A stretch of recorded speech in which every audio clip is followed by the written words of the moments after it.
Komiði sæl, kæru hlustundur og verið hjartalega velkomin í hlaðvarp Myntkaupa. Í dag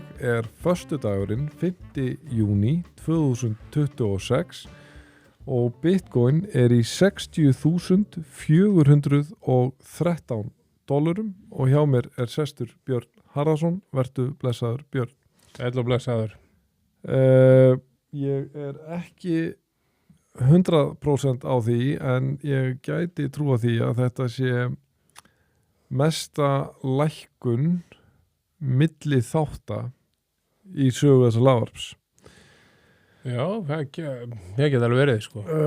Ég man í fljótu bragði allavega ekki eftir, sko, líklega hlýtur nú að hafa verið meiri dollaralækkun einhvern tímann. Ég reyndar ekki einu sinni viss það, því að þetta sko rúmlega $12.000 lækkun milli þátta. Ég man eftir einhverju svona 1-2 skiptum sem var mikil lækkun. En þetta sko einhverja 18% lækkun, sko. Þetta 18% lækkun. Já, og ég var að kanna það fyrir í dag að þá var þegar komið $250 million útflæði úr bara BlackRock, IBIT, sko. Á viku? Nei, sem sagt, í dag. Já. Í gær, sem sagt í gærkvöld, þá var staðan sú að gærdagurinn var 13. dagurinn í röð af útflæði úr kaupallasjóðum úr Bitcoin, samtals fyrir $4,4 milljardar. Já, og bara á þessari viku $1,4 milljardar. Já. Og síðast held ég að vera eitthvað svipað þegar voru minna, sko, og síðan 15. maí þá þetta 4,1 milljardar. Já, og þetta var, sko, þessar tölur voru mjög snemma, sko, hérna sem ég var, sko, þessar $250 million hjá BlackRock. Þannig að ég bými undir að þetta geti, sko, mér sýnist vera frekar augljóst að þetta verður þá 14. útflæðisdagurinn í röð. Já, það ekki alveg, jú, séð með það. Ég held að það sé svona nokkuð að þetta vera eitthvað. Jú, öllum líkindum. Og sko Fear and Greed komið í 15. Já, það mest á þessu árið, ekki? Nei. Það ekki mest á þessu árið? Það nefnilega það sem mér langaði svolítið að ræða, sem mér finnst gera stöðuna að einhverju leiti uggvænlegri, að þetta raunverulega núna, bara ákveð núna í þessum tölorðum, þá erum við raunverulega á botninum á þessu ári. Ég meina þetta var sama, þetta var 60.050 eða eitthvað. Þetta í febrúar. Í febrúar. Og hvernig það atvikaðist þá var margt keimlíkt atburðum núna síðustu dag og vikna. Það að segja, það var bara látlaus sölupressa án þess að kæmi ykkur svona sturta niður. Þetta er búið að vera súrealíst að vera að vitna þessu. Þetta bara dag eftir dag þá bara legur Bitcoin niður og maður sér bara, það bara stöðug sölupressa og svo loka hnykkurinn í febrúar. Þetta var búið að vera nokkuð svipað, nokkuð sambarilegt, og loka hnykkurinn var þá sturta basically niður úr, ef maður rétt cirka 70 bara alveg niður í 60, og þá kom svo reboundið þaðan, sko, og auðvitað veit maður ekki neitt það hvort það með draga ályktanir út frá því og heimfæra það yfir á þessa atburðarás, en ef hún myndi endurtaka sig, þá værum við að tala að það ætti eftir að koma þessi loka hnykkur og guð má vita hvar botnin á því því. Já, en þú veist, svo getum við hugsað, nú ég ekki að segja að það gerist ekki, alls ekki, þú veist, ég hef aldrei verið, svona, ég sagði eitthvað hérna, þú veist, þessi botn mögulega í febrúar gæti verið botnin, sko, en sko, svona, við förum í sögulegt samhengi, við erum með 4 bjarnamarkaði í sögu Bitcoins. Já, minnst það kosti, svona 4. Já, þú veist, þessi stóru dæmigerða bjarnamarkaði og þessi 200 vikna moving average það hefur eiginlega alltaf einhvern veginn bánsað á þeirri línu af 3 af hverju 4 skiptum. Það er bara einu sinni held ég sé að fara rétt með. Farið almennilega niður fyrir línuna, það var FTX krassið 2022 og núna bara í þessum held ég veit ekki, þetta gerir svo hratt að þegar ég ætla að segja í þessum töluðum orðum, þá var ég samt að tala eitthvað sem ég skoðaði fyrir einhverjum 8 tímum síðan, sko. Þá vorum við að bánsa á þessari línu einhvern veginn, sko. Þannig ég veit ekki hvort þessum þá... Jó, við erum komið fyrir neðan hana, sko. Komið fyrir neðan hana. Og sko, ég og kona mín náttúrulega bæði þáttakendur á þessum markaði. En ég reyni að hafa það fyrir reglu að svona vera ekki að taka með mér þessar sveiflur á markaðnum inn í heimilislífið og og náttúrulega alls ekki þannig að börnin sjáu sko og ég er nú búin að upplifa margt á þessum 6 árum og veit að þetta er bara eins og í íþróttunum og mörg öðru er að ekki fara og hátt upp þegar vel gengur og að samanskapi ekki fara of langt niður þegar illa gengur en auðvitað er það mannlegt að þegar vel gengur leiðir maður sér smá að gleðjast og að samanskapi tekur á andlega þegar mjög illa gengur í sérstaklega lengri tíma og það eru 2 skipti sem er minnistæð 10. október í fyrra þá var ég maður það var sent að kvöldi til, börnum voru hann að sofa og við vorum bara, við konan að horfa á þetta bara hvað er að gerast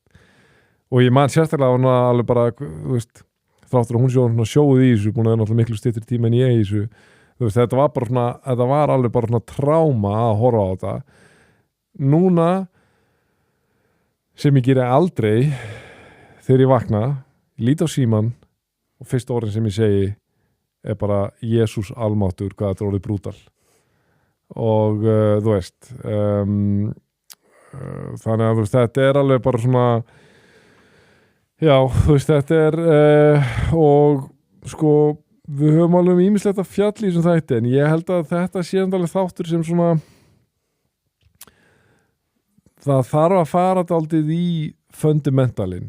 núna og kannski aðeins, af hverju er þetta að gerast núna þó við getum örugglega ekki svaraði nei og sko af því að þú veist þetta eru bara svona tímar sem bæði líka bara fyrir okkur sjálfa en bara fyrir alla þáttakendur á markanum er að þú veist nú virkilega bara reynir á að spyrja sig spurningarinnar er tæknin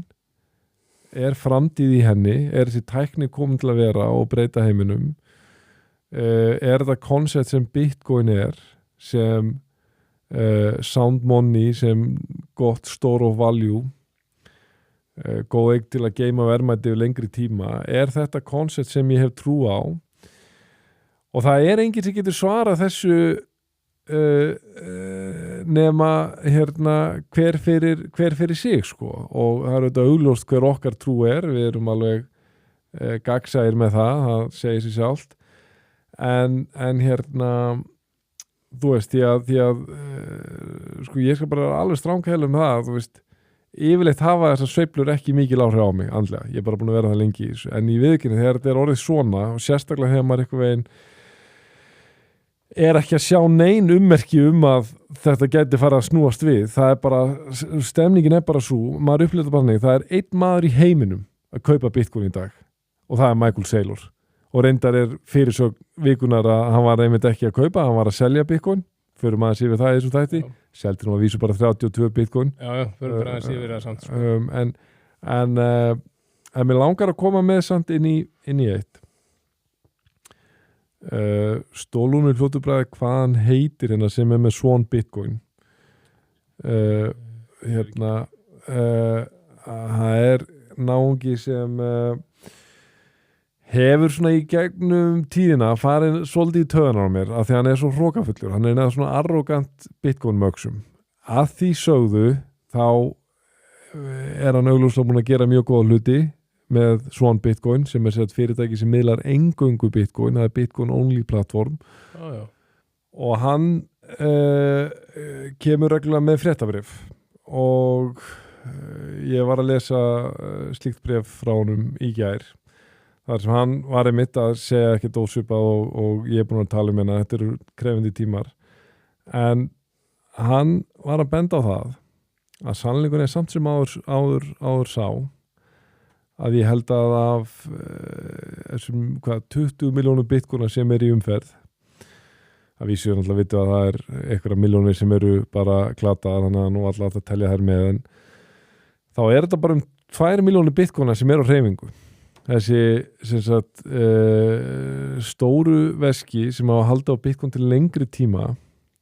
sem er meiri hlutin af bitcoin á hérna bálkakeðinni þau hafa núna samfellt verið í mjög langan tíma að bæta við sig bitcoinum. Það sem mér finnst kannski ég ætla ekki að segja skríti við þessa greiningu af því að þetta er eins og segir þetta er alveg ágætlega stór tala 2 milljónir er að mér finnst þetta svona mér finnst þetta pínu skrítið í samhengi við það sem við erum búin að vera að fjalla svo mikið og hefur verið fjalla svo mikið það er að OG kvalinir hafa verið að selja svo mikið fattur hvað er að fara en þú varst líka með þess að ég var að bera þetta undir þig og þú varst líka með þess að tölu að hérna eiginlega allir sem er að selja eru holdera sem eru búin að eiga minna en 1,5 ár. Já, en finnst þetta ekki svona skrítið þegar það búið að vera svo mikil umræða svona OG kvalina sem eru búin að vera að selja en kannski kemur það heim og saman að því að Jú, að þú veist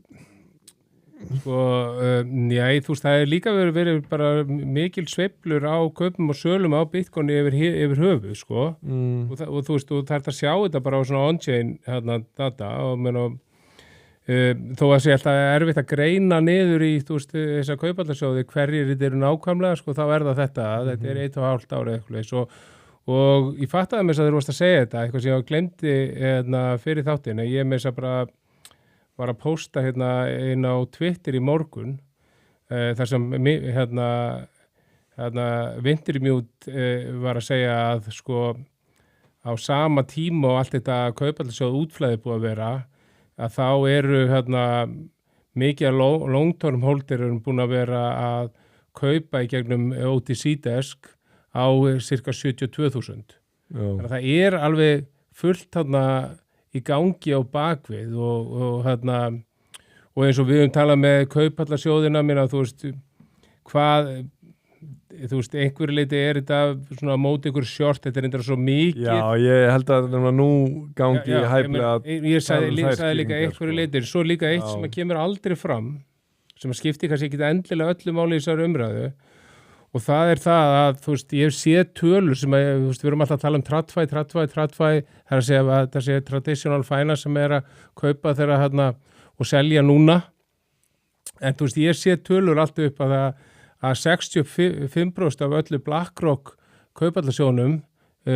Bitcoin sé raunin retail sem hafa fært sig yfir. Þannig að þetta getur líka verið einhver leiti Þetta var einmitt punktur sem ég var búin að vera ætlaði að nefna í þessum þætti sko, er að við tölum alltaf BlackRock og ETF-ana sem institutional capital en auðvitað er það ekki þannig. Ég meina hver sem getur ég held þú þurfi ekki að vera fagfjárfestir til þess að geta keypt ETFs hjá BlackRock, ég verður endur auðvitað ég þekki ekki, en ég held ekki sko. En þú veist, long-term Bitcoin, það er eins og þú ert að tala þetta er áfram sama staðarendin og stóra valjúflöðis, en það eru þetta einhverjir sem er búin að vera styttra í þessu, sem eru kannski búin að vera að kaupa og þeir eru orðin bara svolítið þreyttir á því að sjá verði lækka en ekki hækka og horfa síðan á öll þessi gerugreindar fyrirtæki hækka og það er hægt að segja að í samkvæmt store of value þá er hægt að fara alveg ágætis rök fyrir því að Bitcoin komið við samkeppni við store of value. Þeir voru með samkeppni store of value síðast á haust í gulli. Þeir eru með samkeppni store of value í bara svona chips. Það er hægt að segja að það sé svona scarce asset, þessi framleiðsla á öllum þessum tæknibúnaði sem þannig í tímabundið sko. Raun og verum að segja að þú veist, store og value markaðurinn er náttúrulega bara, þú er með fasteignir sem eru, ég veit ekki, globally, hvað, $300 trillion markaður eða eitthvað sko, þú ert með hlutabréfamarkaðin, þú ert með skuldabréfamarkaðin, þú veist, Bitcoin er hvað, 1,2 trilljónir í dag sko, þannig að þú veist, það er auðvitað heilmikil samkyn og Bitcoin er sára lítil hlutdeild, en það verður bara að segja þess að framistæðan hefur verið mjög döpur hjá Bitcoin sem store og value, þú veist, ok, það er auðvitað alltaf að segja zoomað út, farið 10 ára eftir tíman, ég veit það, ég er að fullu meðvitaður það, en ég er að segja sko, á einhverjum tímabúndi verður sá málflutningur heldur þreyttur sko. Ég nenni ekki að hlusta, þú veist, ég er búin að vera Bitcoin holder í 6 ár og ég veit það líka að þegar ég byrja að kaupa var þetta í $8,000, ég gæti ekkert verið að kaupa fyrir einhverja mikla fjárhæðir þá, ég var að kaupa fyrir einhverja 10 skall og 100 skall og eitthvað svoleiðis, skilurðu, þú veist, þegar maður byrjar virkilega bæði með svona resursana til þess en að sömulegis koma með þekkinguna, þá, þú veist, ég veit ekki hvað meðalverðið hefur verið svona frá því ég hef verið virkilega virkur þáttakandi í Bitcoin, en ég myndi skjóta á kannski meðalverðið eitthvað, ég veit ekki, 40, 50, 60.000 og því miður er meðalverðið, örgulega hærra reyndar og meðal kaupverðið mitt er reyndar miklu hærra það sem skiptir ekki máli en fattar hvað ég er að fara með þetta maður nennir ekki endalaust að vera að hlusta á en þú verður bara að hlusta á það því ég ætla að segja það en þú veist, auðvitað veit ég ekki ég er auðvitað sammálaður en svo bara svona ok, ég er næstu að fara að segja summað út en ég ætla bara samt að ekki að segja því þú veist, við rættum þetta 4 árs er allt í nánu 5 árið síðast en ok, byrjuðu samt, þú veist, ef að við hefðum bara verið samt alveg rosalega mikla trú á bara þessi 4 ára hringrás og við höfum bara haldið okkur við það bara algjörlega, við höfum bara verið 4 ára hringrás bara maxar, bara hvað að segja, bara í ágúst 2025.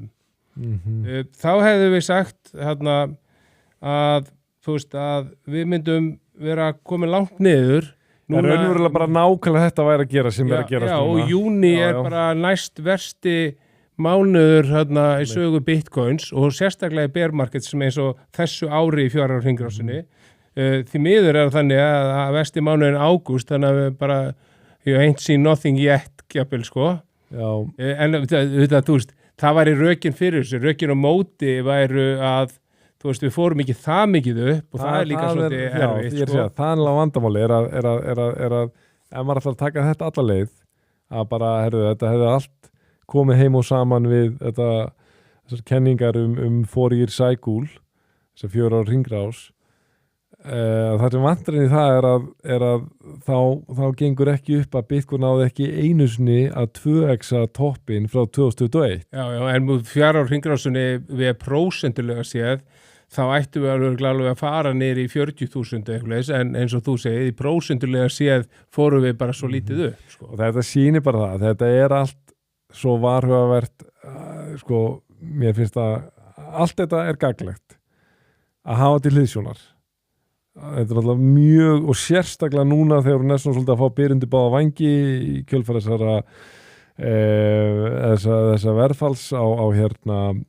markanum, þá er maður núna bara að heyra þetta koncept bara í hverju einasta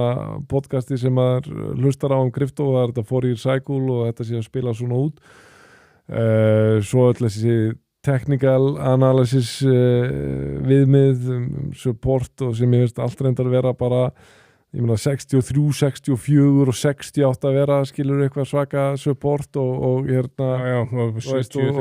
og sko 70 og 72 og 3, þannig að þú veist 74, ég er bara að segja ok, fínt að hafa til hliðsjónar en það er rosalega hættulegt og óábyrgt gafar sjálfur sér ef maður ætlar að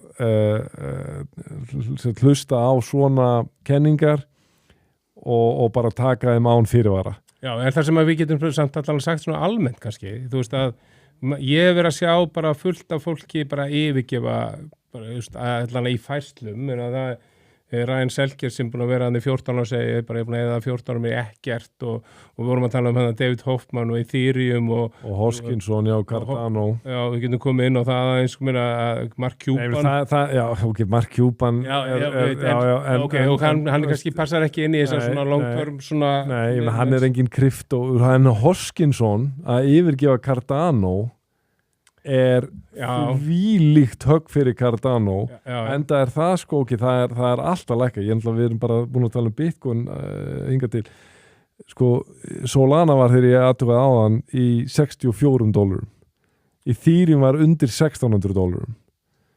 Cardano var komið í guma 16 cent eða eitthvað sko þannig að veist, þetta bara eitthvað veginn það bara leikur allur markaðan á reiði skjálfi og þetta fyrsti dagurinn í svolítinn tíma sem S&P 500 er að síga niður var þegar ég var að lesa upp þessu tölur á það og sá ég S&P 500 var niður 1,2% sem frekar eðlilegt með að við þessar hækkanir undanfarið en ég held að þetta allavega svara spurningunni hvað gerist við kryptó þegar S&P svo gefur eftir og þetta annað sem eitthvað veginn gerir mann svo uggandi yfir stöðunni að mann eitthvað finnst réttlátt tilfinningalega að markaðurinn taki tillit til þess hvað kryptó búið að lækka mikið þannig að maður hugsa það lítur að vera réttlátt og sanngjarnt að svo ef þessi riskon vísitölur eins og S&P 500 fara að síga niður að það þurfi þá ekki að lækka svona mikið kryptó því að búið að lækka svo mikið vandamálið bara markaðunum alveg sama hvað þér finnst vera sanngjarnt eða réttlátt markaðanum alveg sama tilfinningar þáttakenda og þú veist þannig ég mjög uggandi við því að fara S&P 500 að gefa eftir og þetta svona forsmekkurinn af því sem maður sér þú veist, punkturinn bara þessi maður getur hort á Bitcoin núna og sagt bara wow, þetta á svo lágu verði ég meina, þú veist, en vandamálið bara það engin trygging fyrir því að það geti ekki lækkað miklu meira. Nei, því eins og við töluðum síðast, þú segir að S&P ég vissi ekki að vera aðeins að gefa eftir, en það kemur ekkert óvart þess að vorum að tala um síðast, sem ég ætti alveg vona myndi byrja að gerast einhverja daga undan, í næstu viku held ég að sé, þá fer SpaceX á markað og þú veist, og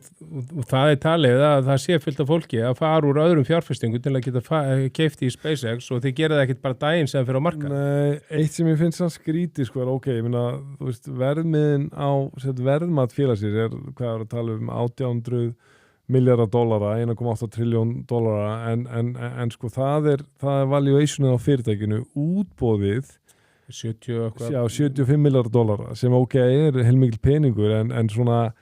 ef það þarf að losa þannig fjármagn sko að það valdi svona miklum titringamörkum. Nei, ég alls ekki að segja þetta sé það eina, þetta bara S&P eðlilegt að taka ykkur svona eitthvað svona correction eitthvað líka og þú veist, en þú veist kryptomarkaðinu það lítill að það getur haft mikil áhrif, ég meina þú segir 75 miljardar, ég meina þú veist að tala um tölurnar úr kaupallarsjóðunum, ég meina það, þú veist og ég alls ekki að segja þessi heldur allt það, alls ekki, ég bara að segja þetta, að því ég hef ágjörð sem gerist. Það þurft að losa nokkra milljarða. Já, en svo OpenAI að fara á markað og Anthropic og þú veist, minna, ok, en þú veist, þetta auðvitað ekki það eina, en svo þetta svo erfitt, að því að þú veist, manstu eftir hvað ætla þessi langt síðan, við erum ofta að tala um svona fylgni, við vorum að tala um sko, þú veist, að S&P var að fara upp og við vorum að segja, þú veist, því miður það bara þannig að Bitcoin og krypto með miklu meiri fylgni bara við svona software as a service fyrirtæki. Ég var að skoða það í vikunni. Þú veist, það búið að rétta við sér aftur. Það allt einhvern veginn annarkvort en ekki Bitcoin og ekki krypto. En ég segi alltaf bara að allt hefur sinn tíma og þú veist, við erum að fara að koma tilbaka. Ég veit það alveg, það er bara spurning hvað þjáningin verður lengi og hversu mikil hún verður. Þú trúir því, þú veist að þetta ekki, en þú trúir því að við komum tilbaka. Ég meiti það. Það er þín lífskoðun. En sko, hvað segirðu bara svona, sko, hvað segirðu sem sálfræðingur sko við þáttakanda á markanum sem þetta farið að segjum að þessi maður sem hafi trú á þessu lengri tíma hann trúir því að bálkakettaknin eigi framtíð fyrir sér og Bitcoin-konceptið gangi upp í þessum Fiat heimi sem við erum en honum finnst þetta mjög erfitt núna að gangi gegnum þetta. Hvað það sem hún segir við hann mann? Sko, ég myndi þetta ekki ráðleggja honum hvað hann ætti að gera fjárfestingarlega. Nei, ég er að tala um sko tilfinningar. Já, þú veist, ég myndi bara fara í það, kannski gera klísukent, að segja bara, þú veist, það er alveg tvennt sem ég myndi fókus á, sko. Þú veist, taktu bara smá frí frá þessu, og þú gerði eitthvað annað, verður með fjölskyldunni, þú veist. En hlusta satt að hlaðvarpið? Hlusta að segja það. Ekki taka og þegar ég sagði smá frí, ég nota oft þessa aðferð þegar þú ert með ykkur áhyggjur af ykkur. En verður með svona fund með sjálfur, svona einu sinni í viku, semst að lögum að hlusta á hlaðvarpið.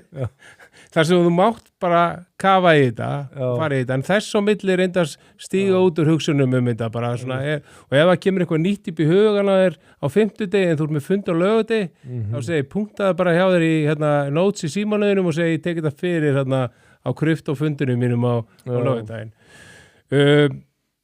Svo bara myndi ég líka þetta bara segja, sko, notaði kannski þennan svona einhver tíma að bara, segjum bara að þú sért í Bitcoin, þá bara svona nota, eða þú ert svona hræddur og hefur mikla áhyggjur af þessu og þetta sé bara dautt og búið og okkur leis, notaði þá tíman að hlusta á hlaðvarpið, að bara svona kafa aðeins í hvað á bakvið þetta, ekki bara verðmiðan, þú veist, hvað snýst þetta og þú veist, við höfum oft rætt að ég lestu Bitcoin standard eða bara svona hlustað á eitthvað svona góða ræðum þetta og bara, og þú veist, að því að eðlilega þetta mjög erfitt núna, en ég held það rauninni, sko, að ég sé það gegnum tíðina, að því það hefur margir komið tíminn og segja, getur þú sýnt mig hvernig ég á að kaupa, mér langar að kaupa þetta Bitcoin, ég sé það hækka svo mikið og ég segi oft, sko, já, en það væri kannski sniðugt að kynna sér þetta aðeins áður og það er svo algengt að þeir sem hafa ekki kynnt sér þetta neitt, þeir vildu bara vera með og svo fæ ég símtalið kannski bara viku seinna, heyrðu, ég geti þetta ekki, ég er sem að fara út úr þessu eða ég bara, nú er ég komin í 2% tap og eitthvað svo leið, sko eða væri þessi vika að vera 18%. Það var það ennþá erfiðara, sko, og þú veist, og ég sé alveg fylgni milli þess að hafa kynnt sér þetta. Þetta erfiðara með öll önnur verkefni. Ég trúi því reyndar að bálkakettaknin bara, þú veist, og eins og við talað hérna, bara er ótrúlega mikið að hlutum að gerast og ég trúi jafnvel að gervigreindir og bálkakettaknin virki mjög vel saman og það eftir að koma betri tíma. Það er erfiðara samt að setja svona verðmiðan einhvern veginn á það, hvernig á verðleika þetta. En þú veist, Bitcoin sem store of value og sjá bara þess að kaupallarsjóði, þú veist, við erum ekki bara með kaupallarsjóði, við erum með, þú veist, tölurnar sínar, ég var að skoða, þú veist, að þú veist, eignir, þú veist, þessar fyrirtækja sem eiga Bitcoin hefur alveg hækkað töluvert, sko, og maður sér bara, þú veist, hvað við erum að kannski að fara að tala eins og mann Saylor eftir, hvað hefur svona mikil áhrif, en stuttumáli bara njóta lífsins en þekkja, minna sig á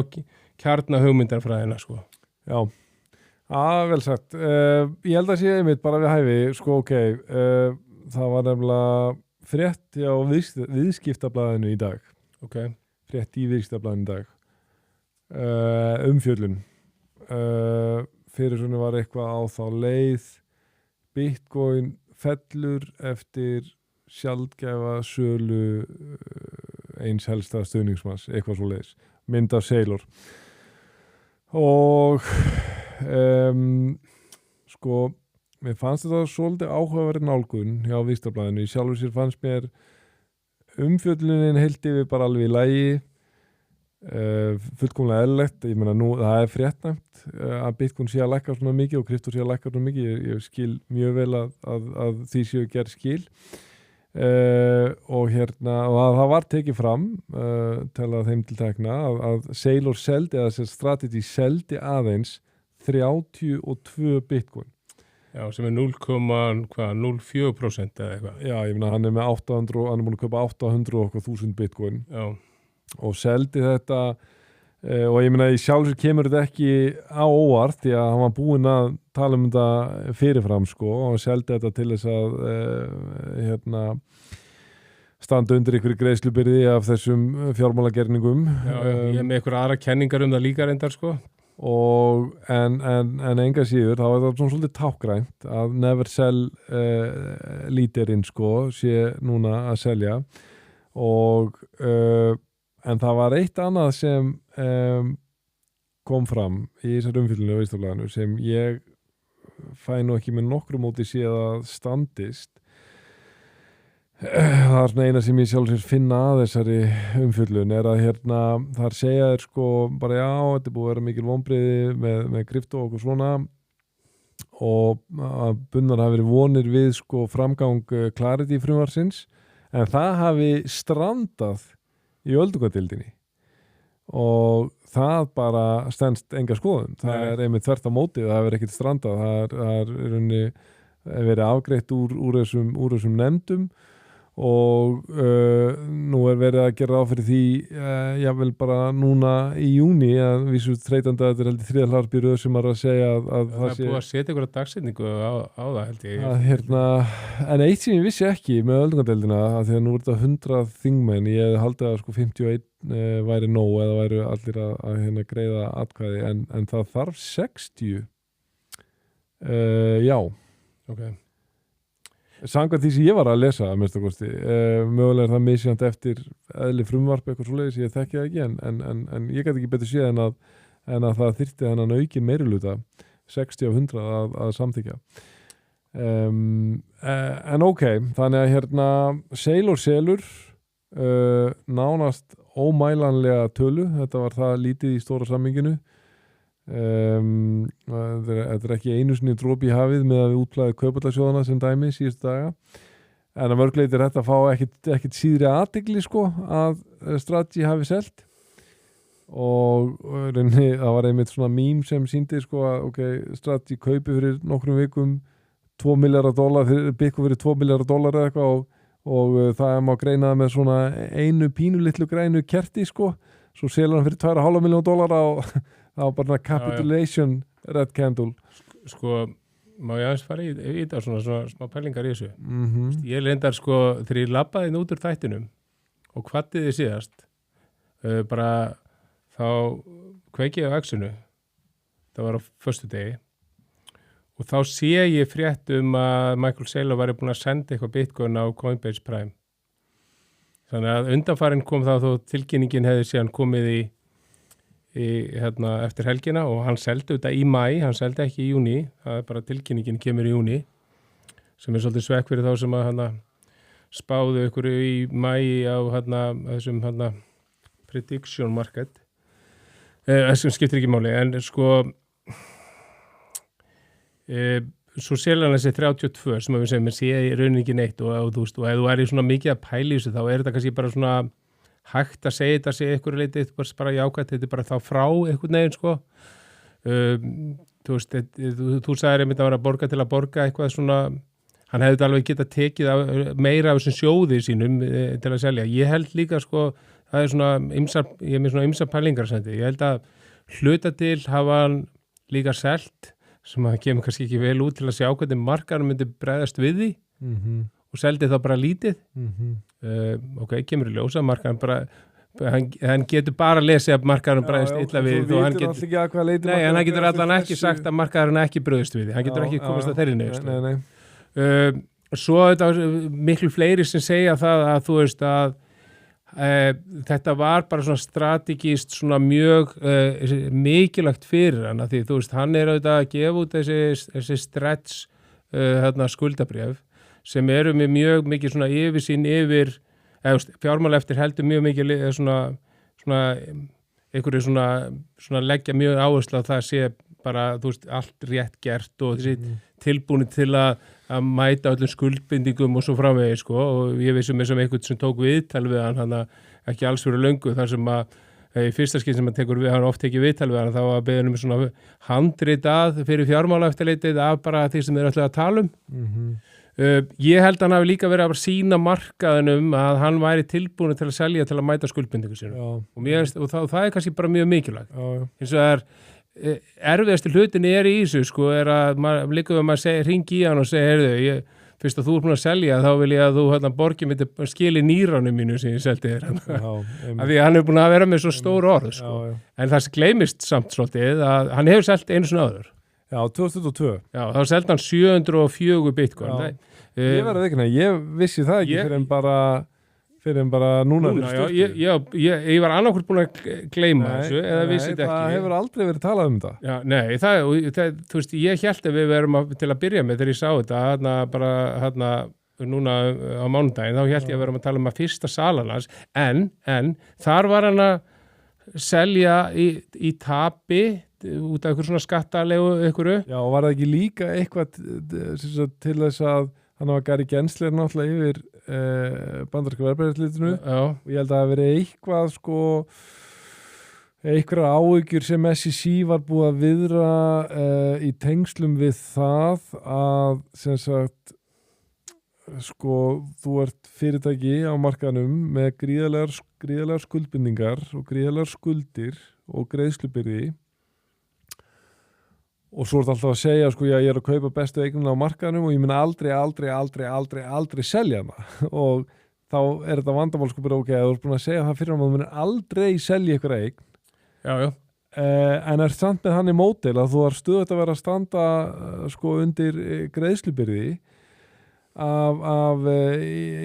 ýmsum skuldbindingum að þá getur þessi eign og þetta módel bara verið ekki til þess fallið að geta gengið upp í varanlegri mynd og hann hafi selt það til að í rauninni kæla niður þær áhyggjur bara ok, ef nauðsyn krefur þá mun ég selja. Jú, þú veist, einhver leiti skattaleg tap en hann kaupir sömu vikuna 2395 bitcoin sem hann selur þessi 704 þannig að þar er hann svona svokallar nettbæir á bitcoin og þú veist, og við vitum svo sem ekki ennþá mögulega er hann að kaupa aftur núna ég hins vegar, sko, það er eitt atriði sem ég hef svona smá áhyggjur af þú veist að þetta getur alveg svona sölupressan gæti alveg aukist hjá honum og þú veist ég veit kannski svolítið flókið, mér langar samt aðeins að minnast á það er þetta stretch sem hann hefur bara verið algjört success hjá honum sem að eru komin upp í 11,5% vexti sem að fólk fær á því að eiga sér stretch. Hann hefur hækkað eins og við höfum talað um áður, alveg frá hvað held ég 7 upp í 11,5 og hluta til, ef við skýrum af hverju gerir hann það, er til að fá fleiri, þannig líka svo að því þú veist þetta stretch er að treytast á genginu 100. Gengið kannski skiptir ekkit öllu máli en það þýðir rauninni það að það hefur einhvern veginn sveiflast og þegar gengið farið í 100 þá hefur hann gefið út fleiri stretch þannig að þá fær hann 100 á móti 100 þegar gengið fyrir niður og hann ætlar að kaupa segjum fyrir 100 milljónir eða gefið út fyrir 100 milljónir þá fær hann bara 95 sem að þýðir það að hann var að hækka vextina til að komast í 100 svo hefur það svona alltaf gengið mánaðarlega þegar hann hefur gert þetta hins vegar síðasta mánuði fór það bara 4 daga upp í þetta 100 og núna er það 95 þannig ef markaðurinn er fyrir að missa trú á strategi, missa trú á honum missa trú á þessum skuldabréfum sem er að gerast og sérlega hlutabréfum strategi eru bara í frjálsu falli og ég er ekkit sannfærður hann ná þessu núna og hvað gerist þá núna ef að núna bara hættir hann að geta þannig sér keypt þú segir keypt, það er að tala um gefa út og keypt síðan bitcoin minna ég þá að gefa út skuldabréfin að því þau eru þú veist þannig að það er svona, finnst mér vera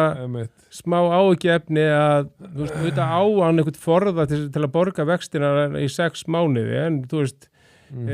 hann vill auðvitað halda líka bara trú á markaðina á þessi skuldabréf sín og hann vill halda þeim í 100 en bara núna kannski lítur út fyrir að hann nái því bara ekkert sko. Nei, og hann læri því þegar verðið er að hækka og nú er verðið að lækka þá lækkar það ennþá meira sko. Já, það er að segja á bitcoin og ég meina, þú veist mér finnst þetta núna í fyrsta skipti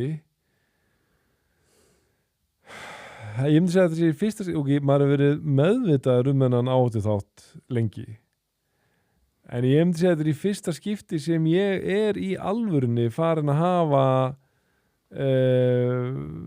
já, nokkur raunverulegar áhyggjur af Strategy og Sailor og ég segi þeim alltaf vegna þess að bara, auðvitað hefur það bara þau áhrif á mann þegar maður sér Bitcoin lækka 2 vikur í röð samfleytt. Það er ekkert langt síðan við vorum í 83.000 sko, skilurðu, veist, og hérna og Michael Saylor svona eins og gaurinn sem við þekkjum sem tekur bara hérna yfirdrátt upp á 5 milljónir og þú veist bara tekur lána á húsi sitt og ég að segja sko, þú veist, það er þessi faktor, það er að hvað Bitcoin búin að vera að lækka svakalega, það er hvað Strategy hlutabréfin í frjálsufalli það er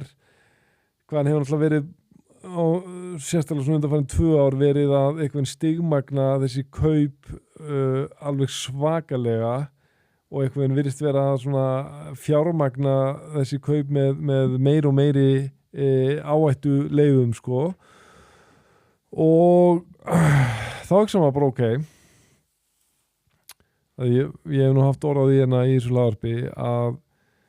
það hafi verið merkilegt sko hvað krypto hefur verið látið afskipta laust af helstu andstæðingum þess bæði hér á landi út í heimi. Það er ekki búið að vera þessi svona Bitcoin er núna dautt her sko sem hefur verið að koma upp eins og hefur alltaf gert í bernamörkuðum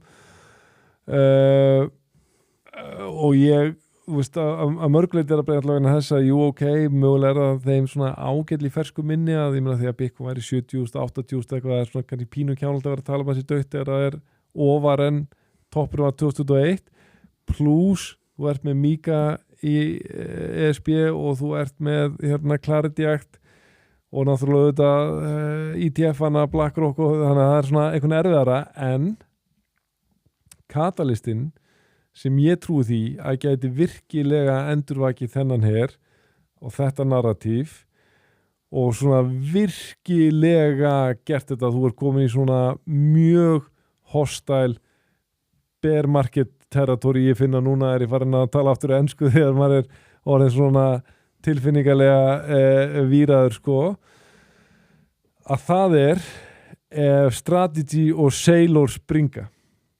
að þegar ég var að horfa á það utanfrá, ég var ekki þáttakandi á kryptomarkaðurum og ég myndi sjá þetta bara lækka og svo myndi sjá bara þessi helsti kindilberi, þessi gaur sem virðist vera alveg svona vel manískur á því, búin að kaupa fyrir einhverja súrealískar fjárhæðir, hann sprunginn og þetta dæmi sem maður myndi þá líða eins og bara auðvitað var þetta ekki sko sustainable concept hjá honum ég myndi fá bara svona þetta bara eitthvað algjört ponzi og þetta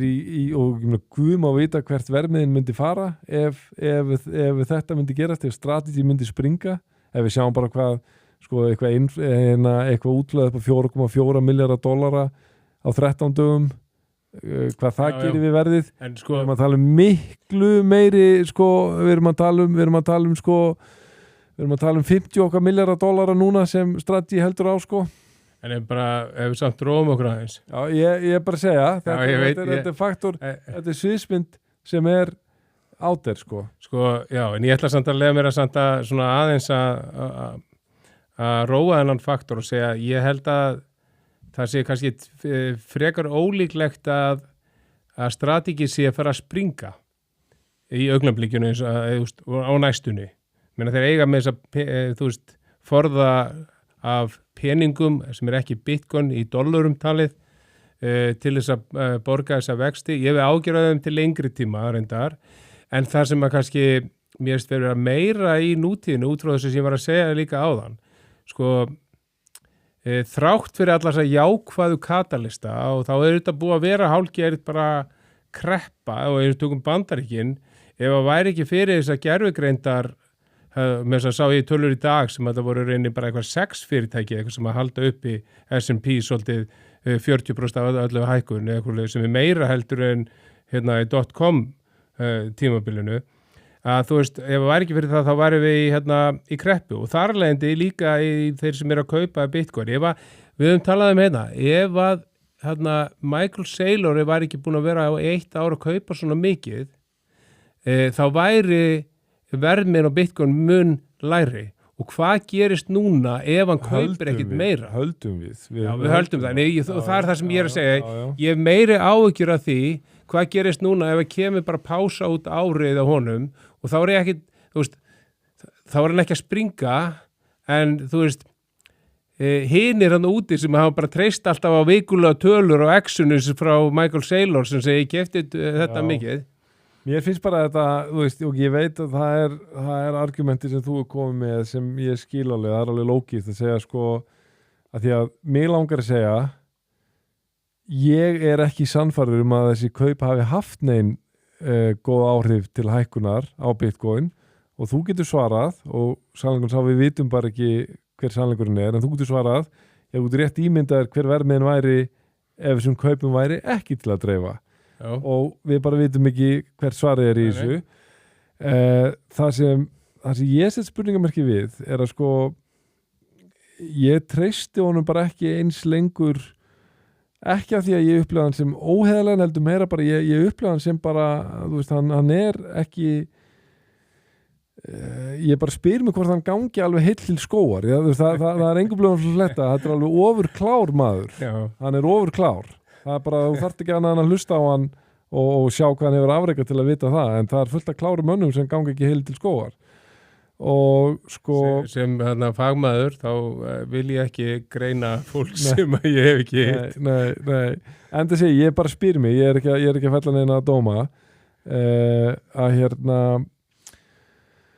sko, að því að hann er alltaf að segja bara hvað nei, það er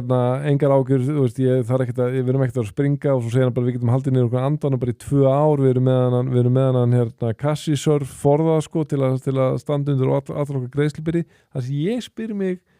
er sko, almennt er það í skilmálum skuldabréfa og eða leiðir af öðrum reglum að þótt að sé fyrirsjáanlegt að þú getur staðið undir greiðslubyrði af lánum í einhvern tíma, 1 ár, 2 ár, kannski skuldbindingar til sko 10 ára eða lengur, en það er nokkuð ljóst af eignastöðinni að þú ert ekki að fara að geta staðið undir greiðslubyrðinni sem sagt varanlega, að þá virkjast oft heimild að gjaldfella allt skuldabrifið þótt þú hafir greitt á öllum gjöldum. Fattar hvað er að fara? Ég veit, en hann er þetta langt frá því. Þú veist að, hann er í 10 miljardar tapi, eitthvað svona, seldi ég að segja, 10 miljardar bandaríkjadollar í tapi á Bitcoin eigninni sinni. En þú veist, hann ásamt mikla eigni í Bitcoin til að borga þú veist, þessi skuldabrif það er enda á lítill hluta af þessu saman. Það er alveg, eins og sagði standa, ég bara velti fyrir mér ef það lækkar mjög mikið í viðbót gæti þá komið upp svo stað og ég veit ekki svarið við svo það er ekki auðvelt að alltaf finna út úr því maður þyrfti alls bara að hafa eitthvað veginn bara samband myndi halda við SEC ef þetta hljóta að vera upplýsingar sem eru aðgengilegar en að það er sko gætan lent í því ef verðmiðin á Bitcoin lækkar það mikið að skuldabréfaeigendurnir þeir bara segja ég það bara gjaldfella allt bréfið núna þó svo að þú getur sýnt fram á þú getur staðið við greiðslu á næstu 12 gjaldugum eða 24 gjaldugum eða eitthvað ef allt í einu heildar skuldir orðnar veist ég veit það ekki, $40 miljardar eða eitthvað ég veit ekki hvað þetta er mikið sko ég er bara að segja punktur með svo öllu, ég áttam á að fyrir margar hlustundur er það kannski ekkit eins áhugavert en ég veit að mjög margir hafa mjög mikið áhuga á þessu þetta er bara, þú veist, maður reynir að höfða til einhvern allra sumir að því að þetta er risafaktor ég hef alveg talað við vístafinni sem hafa sagt bara, þú veist, þetta er það sem ég hef mestar áhugur af það er strategy og svo erum mjög margir aðri sem segja bara ég hef engar áhugur strategy er rock solid, strategy er ekki fólk bara, þú veist, og ég sjálfur er ekkert, þú veist endilega með einhverja mjög djúpa persónulega skoðun. Eina sem ég get sagt á okkur svona persónulegu leveli er að þetta er í fyrsta skipti sem ég man eftir því að áhyggjur mínar séu orðnar raunverulegar og það er ástæður að nota hugtakið raunverulegar, ég er ekki að segja verulegar en ég hef raunverulegar áhyggjur af þessu. Já, ég hef alveg áhyggjur að hann þurfa að selja eitthvað meira Bitcoin. Ég hef ekki áhyggjur af þessu að springi eins og er og þú veist, og ég trúi því jafnvel sko að við sitjum hérna eftir mánuð og hann er búin að finna einhverja nýja leið til að ná í pening ég bara vona ekki Já, ég ætla að segja, sko, ég hef sagt að skýrum orðum hérna, mér finnst þetta komið gott hjá honum, en ég er ekki að vona að það gerist, en það kæmi mér samt ekki óvart, og en ég hef ekki miklar ágjur að springi, en ég finn það þegar ég segi það, þá fer hugurinn svona fram í tíma og segir, shit, og ég eftir að sitja hérna í þættunum og segir, þú sagði nú að, þú hefur ekki ágjur, en ég samt, það þarf svo rosalega mikið að gerast, að því að þessi skuldabréf eru ekki það stór, að því að hann auðvitað búin að fjármagnaði mest að útgáfa meiri hlutabréfum, sko. Já, ég þekki ekki hlutfallið. En ég vildi vera hlutafi hjá þeim að því að hann þarf síðan að standa bara við skuldi síðan eitthvað skuldabréf og hann kemur niður á eigundum á hlutabrjónum. Enda eru þau í frjálsu falli, sko. Þannig að, þú veist, nei, og svo bara annað sem ég, og svo skulum við loka þessu með strategy, en sko að það að núna þegar liggur fyrir að hann tilbúin að selja við ákveðnar aðstæður og hann með þetta risavaxna Bitcoin play, þetta risavaxna gýraða Bitcoin play og núna í hvað, ég held að þetta sé úrelt tala, sko, $10 miljardar tap, ég held að það sé meira tap núna. Það svipað reyndar hjá Bitmain, hjánum hérna vinu okkar, Tom Lee, með miklu minni kaup, sko. Þannig hann í miklu meiri tapi heldur nokkuð tíma og þú veist bara svo skjóti því að það sem ég veist algjörlega, hann bara gekk algjörlega fram að mig núna. Já. Nú hann búin að sjá hvað MicroStrategy hefur gengið vel við að safna peningum, þannig að núna tilkynnt en hann var að fara að gefa út svona stretch skuldabréf og þú veist, ok, þetta kannski sniðug leið til að ná en pening en tímasetningin þegar Ethereum svo mikið niður, markarinn heilt sér niður þá kemur Tom Lee og segir heyrðu, ég með sölu hérna nýl skuldabréf já, ok, við nógum það ég vildi bara en sko punktur þessu er að þetta gæti haft áhrif að því að hann varla engungu að fara að selja Bitcoin þegar hann í tapi, skilur þannig að þetta gæti haft áhrif að markaðurinn verði svona alltaf meira á bremsunni ef þetta fer að snúa við og leita upp af því að það verður alltaf svolítið svona bak við eirað á kaupnarliðinni geti ekki seilurinn mitt bara, heyrðu, nú hann komin í $20 miljardar hagnað eða eitthvað svoleiði, skiluru hann var dömpa á ok, ekki stór pæling bara kastinni á þér en hérna að því vorum að tala hvað svona undanfarin af þessu öllu saman út af þessu seilármáli þá held ég að svona fór kannski minna fyrir því að það kom svona típist svona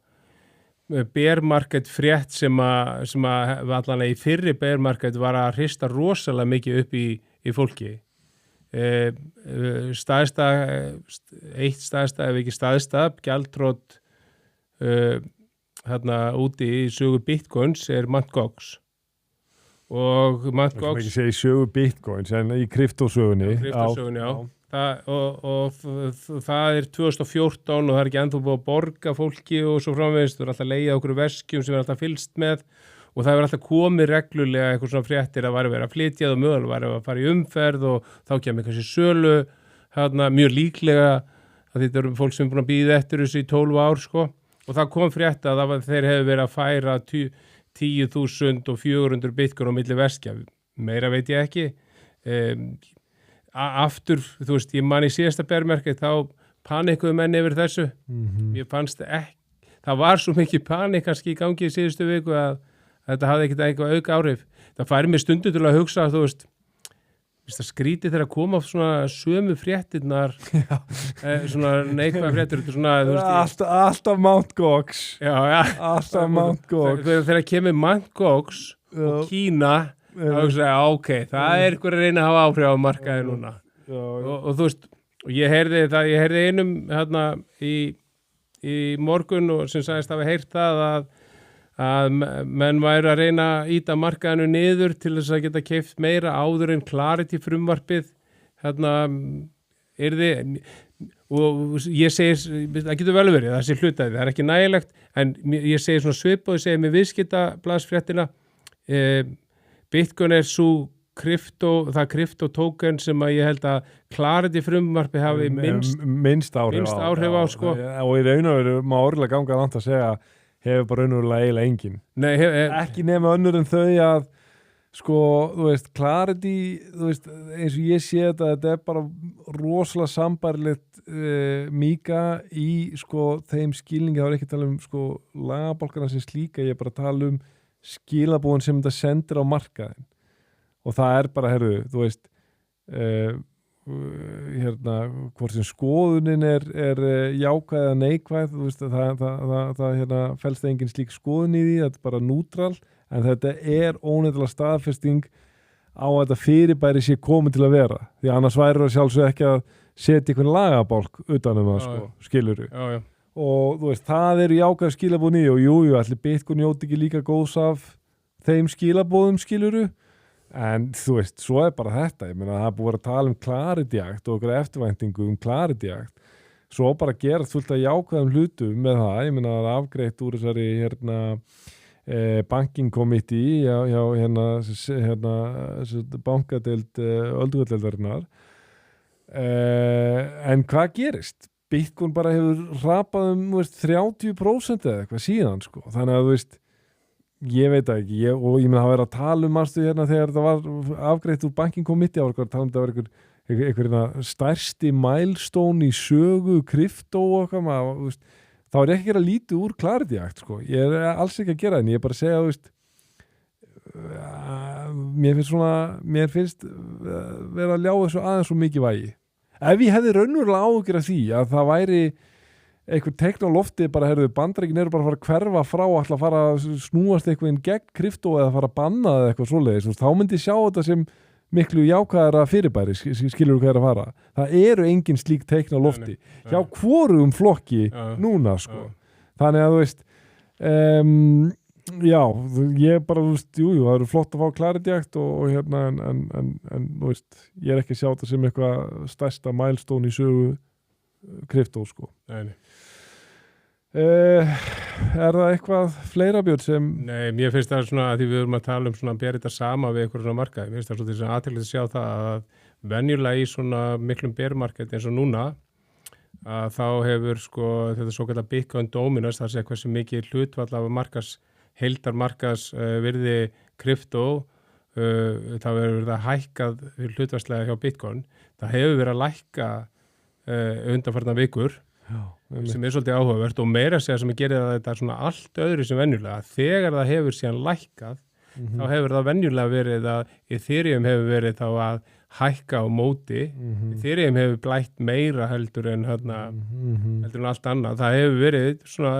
svolítið svona skrýtni tímar þar sem að hæp og svona, þú veist, síkas var það, svona það var síkas að droppa svakalega núna. Já, og maður er svolítið hugsi yfir því, sko, að því að þetta er nú, þessi drop, 38% drop á síkas, kemur að hluta til, kemur út af villu í gamalli, 4 ára gamalli villu í þessu privacy hlutanum af gæðjunni, sko. Já, sem virðist vera, samt ekkert tjónaði lótist af. Nei, þeir munu fara í einhverja skoðun á því. Það var eitthvað þannig að þeir gætu þú gætir þá búið til nýtt síkas eftirlíkingu eitthvað, en það er ekkert sem bendilega það hafi verið gert, en það sem að maður aðeins hugsi yfir, sko, alveg svo við rætt sambandi við öll þessu högg, sko, að það var rauninni klót sem að fann þessa villu. Maður hefur stundum ágjörð þessu, sko. En þetta er allavega svona sérstakur markaður, en það er svo sem jákvætt að einhvað hefur samt verið að hækka síðustu mánuði, en verðst að maður á minnst í því. Já, ekki neitt. Ég er sem betur fyrir núna og ég reyndar ekki síkast, ég er ættur að sjá eftir því. Já, þannig að samantæktin er í rauninni bara þetta. Það er bara svolítið þungstemning og gríðalegt útflæði og þú veist, það þarf bara að bíða og sjá hvernig þetta spilast út og það er algjörlega vonlaust að ætla að segja til eitthvað, sko. Það er bara eina sem ættir að fullira er að útflæðið er gríðalegt, það virðist vera látlaust og fyrir grít, ég held að það segja bara að það hefur komið í 15, þannig að Já. Og það getur vel verið að við setjum hérna í næstu viku og tala 20 dagar, en það getur líka verið að við setjum hérna og það er bara búið að snúast við. Og sama tíma, hvort sem það væri, þá segir það heldur ekkert hvað gerir síðan viku setna. Nei. Þannig að Björn Haraldsson, ég þakka þér kærlega fyrir Má ég segja eitt viðbót? Mm. Langar að óska dóttir mín og dönsku þjóðinni til hamingju með afmælið.